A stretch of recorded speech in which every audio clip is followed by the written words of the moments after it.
চিকিৎসক হিসেবে যেমনই হোক, গেম খেলায় যে বেশ পটু সেটা যেন নিজ হাতেই প্রমাণ করে দিলেন এই চিকিৎসক। রোগী দেখার ফাঁকে এমনকি রোগী পাশে দাঁড়িয়েই থাকুক, থামানো যাচ্ছে না তার গেমিং স্পিরিট। তিনি যে মহাদাবারও তা বলাই বাহুল্য। নির্বিঘ্নে গেম খেলা সেই দৃশ্য এখন সামাজিক যোগাযোগ মাধ্যমে ভাইরাল, যা ঘিরে চলছে তুখোড় সমালোচনা। ভিডিওতে দেখা যায় চিকিৎসা নিতে আসা রোগী পাশে দাঁড়িয়ে থাকলেও চিকিৎসক শারমিন সুলতানা ত্রিনা মোবাইল স্ক্রিনে গেম খেলায় ব্যস্ত।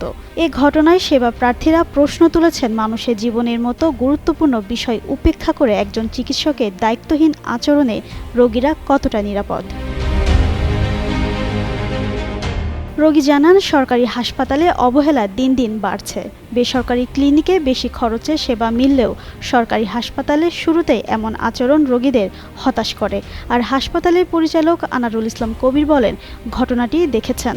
ডিউটির সময় মোবাইলে গেম খেলা কোনোভাবে গ্রহণযোগ্য নয়। সংশ্লিষ্ট চিকিৎসককে অফিসিয়ালি কৈফিয়ত তলব করা হয়েছে। প্রয়োজনীয় ব্যবস্থা নেওয়া হবে।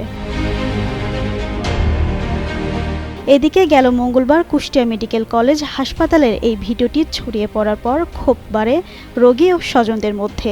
তাদের অভিযোগ, যাদের হাতে রোগীর জীবন মৃত্যুর সিদ্ধান্ত, তাদের এমন দায়িত্বহীন আচরণ উদ্বেগের। জিন্নাত আরা ঋতু, যুগান্ত নিউজ।